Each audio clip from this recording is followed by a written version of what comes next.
Welcome to the third episode in a Legendarium series about Viking Ireland. In Part 3, The Kings of Dublin, we will talk about how the rulers of Viking coastal enclaves in Ireland assimilated into Irish life after their plans for conquest failed.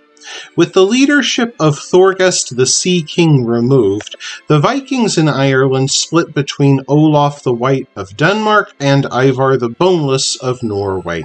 For a time, it seemed that the Irish kings needed only to watch while the Vikings destroyed each other. Then, realizing they stood to lose everything they gained over the last 10 years, Olaf and Ivar suddenly stopped fighting one another and instead held a peace conference. While Thorgest's dream of a Viking-ruled Ireland would elude them, they could take the rich farmlands of Anglo-Saxon kingdoms in Britannia. And with the great trade centre of Dublin united with the fertile breadbasket of England, Ivar and Olaf could forge a vast North Sea empire.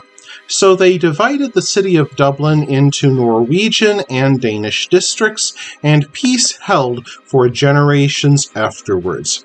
Dublin itself would become a base for the great heathen army that invaded England in 865, and for a time it did look as if the North Sea Empire would come into being.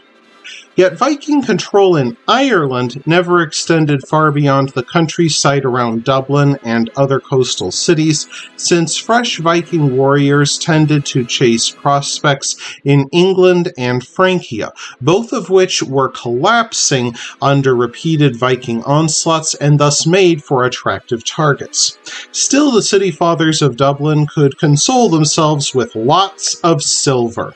For Dublin lay at the center of a vast trade network that brought in amber from the Baltic, timber from Russia, and gold looted from monasteries located everywhere. Everything flowed into an overcrowded, noisy city of narrow streets crammed with people from across the world looking to buy and sell anything and anyone.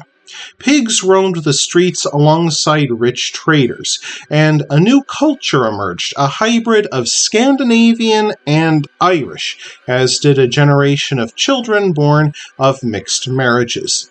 The Irish kings, no longer seeing the Viking coastal enclaves as an existential threat, instead recruited these Irish Vikings as allies and mercenaries.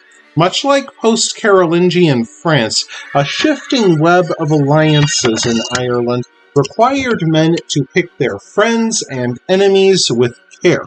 Political life centered around the unial bid to conquer Ireland, rather than the Viking invasion.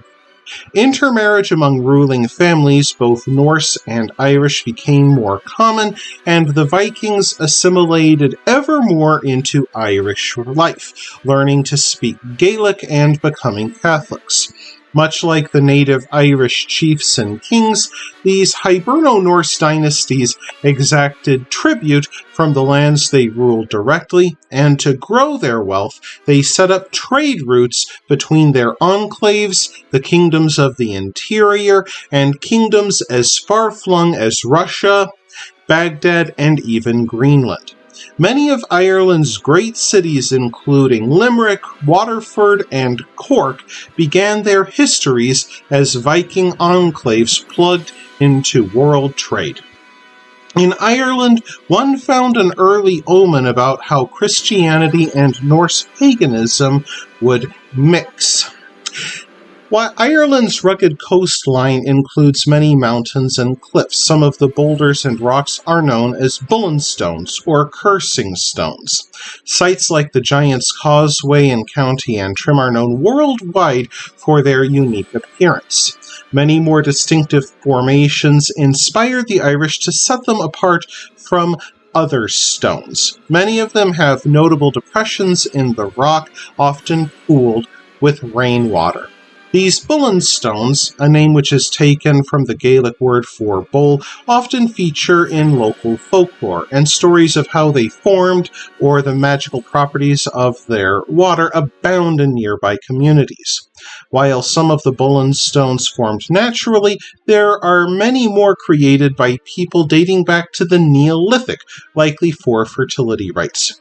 Pre-Christian Irish used them in religious ceremonies, and after the island became Christian, the Church adopted them. Saint Aed of Ireland is said to have struck his head upon a stone at his birth, and Irish Christians came to believe that the water collected in Saint Aed's Bullan stone cured illnesses and all ailments.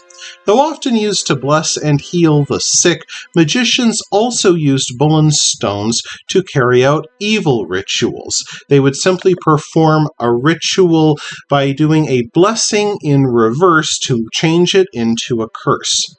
Christians continued to make pilgrimages to these Bullan stones and recite prayers while turning a rock in the depression clockwise to make a blessing. And to curse someone, they simply turned the stones counterclockwise.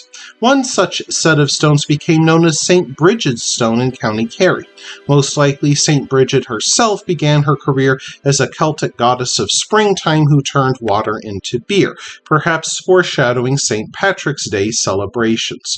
Her stone continued to be the site of fertility rites well into Ireland's Christian era, and as the Vikings settled in Ireland, they too came to venerate the power and magic of these stones as well, and their reverence for Saint Bridget alongside Thor, Odin, and Jesus Christ itself foreshadowed the eventual Viking conversion to Christianity.